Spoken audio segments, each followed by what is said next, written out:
بسم اللہ الرحمن الرحیم۔ حضرت ہود علیہ السلام کے واقعات کفر پانے معصومین علیہ السلام کا دوسرا حصہ آپ خلاصہ فرما رہے ہیں۔ اگر آپ نے حصہ اول ملاحظہ نہیں فرمایا تو پہلے وہ دیکھ لیجئے تاکہ آپ کو مکمل معلومات سے آگاہی ہو۔ علی بن ابراہیم نے روایت کی ہے کہ عاد قوم ہود کا ایک قبیلہ تھا اور ان کی آبادی کا شقوق سے اکثر تک ایک گاؤں تھا۔ ان کے شہر 4 منزل کے تھے، ان کے پاس زراعت کافی اور خرما کے درخت بہت تھے، ان کی عمریں دراز اور قد بلند تھے، وہ بتوں کی پرستش کرتے تھے۔ اللہ تعالیٰ نے حضرت ہود علیہ السلام کو انہی لوگوں پر مبعوث فرمایا تھا کہ ان کو اسلام کی دعوت دے اور بت پرستی سے ان کو منع کرے۔ ان لوگوں نے انکار کیا اور ایمان نہیں لائے اور آپ کو حاضر پہنچاتے رہے، لہذا اللہ تعالیٰ نے 7 برس تک بارش ان سے روک دی، یہاں تک کہ ان میں قحط ظاہر ہوا۔ حضرت ہود علیہ السلام خود بھی زراعت کرتے تھے اور اس کے لیے آپ کشی کیا کرتے تھے۔ ایک بار ایک گروہ آپ کے دروازے پر آیا اور آپ کو پکارا۔ ایک بوڑھی عورت باہر آئی جس کے بال سفید تھے اور ایک آنکھ نہ تھی۔ اس نے پوچھا کہ تم لوگ کون ہو؟ ان لوگوں نے کہا کہ ہم فلاں شہر سے آئے ہیں، کچھ سالی کی مصیبت میں گرفتار ہیں، اس لیے آئے ہیں کہ حضرت ہود علیہ السلام ہمارے لیے دعا کرے کہ ہمارے شہروں میں پانی برسے۔ اس نے کہا کہ حضرت ہود علیہ السلام کی دعا مستجاب ہوتی تو وہ خود اپنے لیے دعا کرتے، کیونکہ ان کی تمام زراعت پانی کی کمی کی وجہ سے خشک ہو گئی ہے۔ ان لوگوں نے پوچھا کہ اس وقت وہ کہاں ہیں؟ عورت نے جواب دیا کہ فلاں مقام پر ہیں۔ وہ لوگ حضرت کی خدمت میں آئے اور کہا، اے پیغمبر خدا، ہمارے شہر خشک ہو گئے ہیں، پانی نہیں برستا، اللہ تعالیٰ سے دعا کیجیے کہ آپ ہمارے لیے پانی برسائیں اور ہم کو نعمت فراوان عطا فرمائیں۔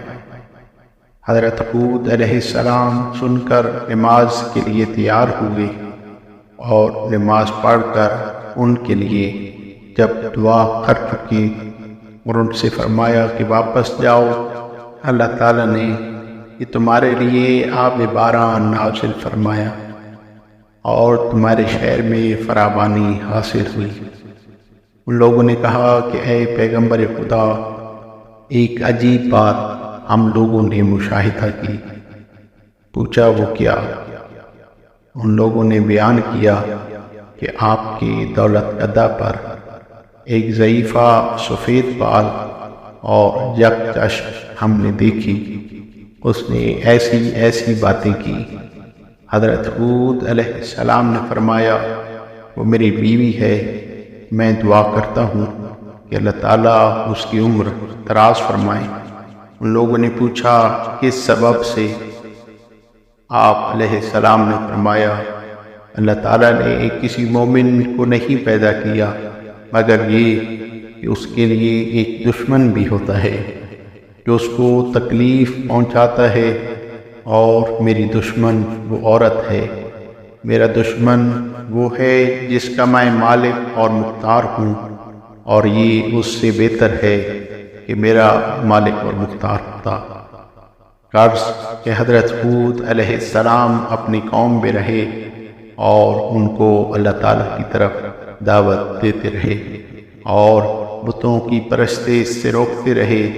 کہتے تھے کہ بتوں کی پرستش ترک کرو اور خدائے واحد کی عبادت کرو تاکہ تمہارے شہروں کی آبادی میں ترقی ہو اور اللہ تعالیٰ تم پر بارش نازل فرمائے۔ لیکن وہ لوگ ایمان نہیں لائے۔ تو اللہ تعالیٰ نے ان پر نہایت سرد اور تند ہوا بھیجی، اس کو ان پر 7 شب اور 8 روز تک قائم رکھا۔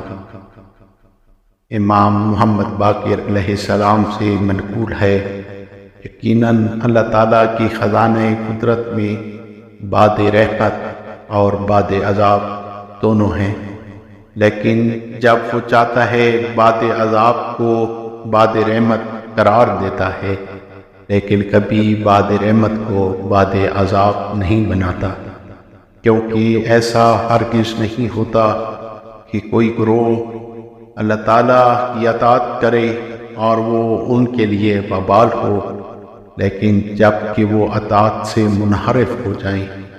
فرمایا کہ اللہ تعالیٰ نے قوم یونس کے ساتھ ایسا ہی کیا، ان کے لیے عذاب مقدر اور مقرر فرما چکا تھا اور عذاب نے ان کو گھیر لیا، لیکن وہ لوگ ایمان لائے اور اللہ تعالیٰ کی بارگاہ میں تضرع و زاری کی تو عذاب کو روک دیا، اور باد یقین جس کو اللہ تعالیٰ نے قوم عاد کے لیے بھیجا وہ عذاب کی ایک ہوا ہے جس میں رحم کے متعلق گنجائش نہیں، اس سے کسی گھاس کی نشو و نما نہیں ہوتی جو زمین کے 7ویں طبق سے برآمد ہوئی تھی، وہ ہوا کبھی ظاہر نہیں ہوئی سوائے اس وقت کی کہ جب قوم عاد پر اللہ تعالیٰ نے غضب فرمایا۔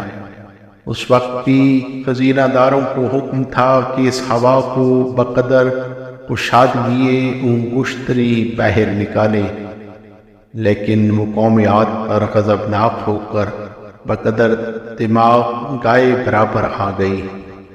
خاصنوں نے درگاہ باری میں عرض کی، خداوند اس ہوا نے ہم سے سرکشی کی، ہم کو خوف ہے کہ اس سے کہیں تیرے وہ بندے جو گناہ گار نہیں ہیں اور جن سے تیرے شہروں کی آبادی ہے ہلاک نہ ہو جائیں۔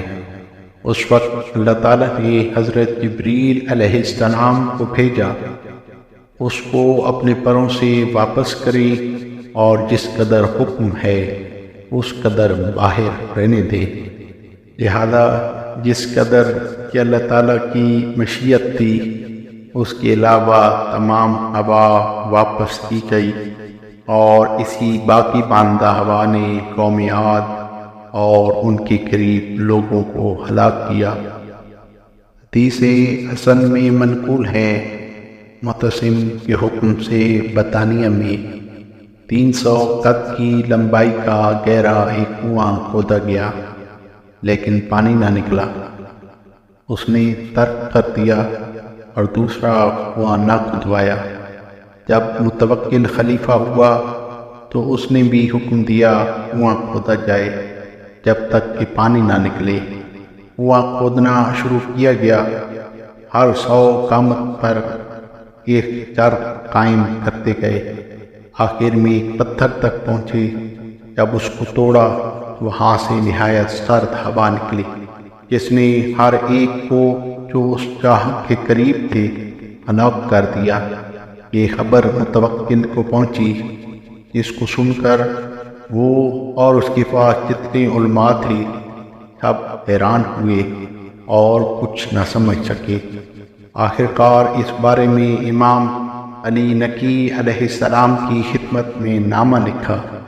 حضرت علیہ السلام نے جواب میں فرمایا، یہ سب احقاف کے شہر ہیں جن میں قوم عاد آباد تھی۔ اللہ تعالیٰ نے ان کو تیز اور سرد ہوا کے ذریعے سے ہلاک کیا تھا۔ اس قوم کے پیغمبر حضرت ہود علیہ السلام تھے، ان کے تمام شہر آباد اور نعمتوں سے معمور تھے۔ اس کے بعد قوم کی نافرمانی اور بارش کا بند ہونا وغیرہ آپ نے بیان کر کے فرمایا۔ جب عذاب کا وقت آیا لوگوں نے دیکھا کہ اب آ رہا ہے، لوگ خوش ہوئے اور کہنے لگے اب پانی برسے گا۔ حضرت ہود علیہ السلام نے فرمایا نہیں، بلکہ یہ وہی عذاب ہے جس کو تم لوگوں نے خود عجلت کے ساتھ طلب کیا ہے۔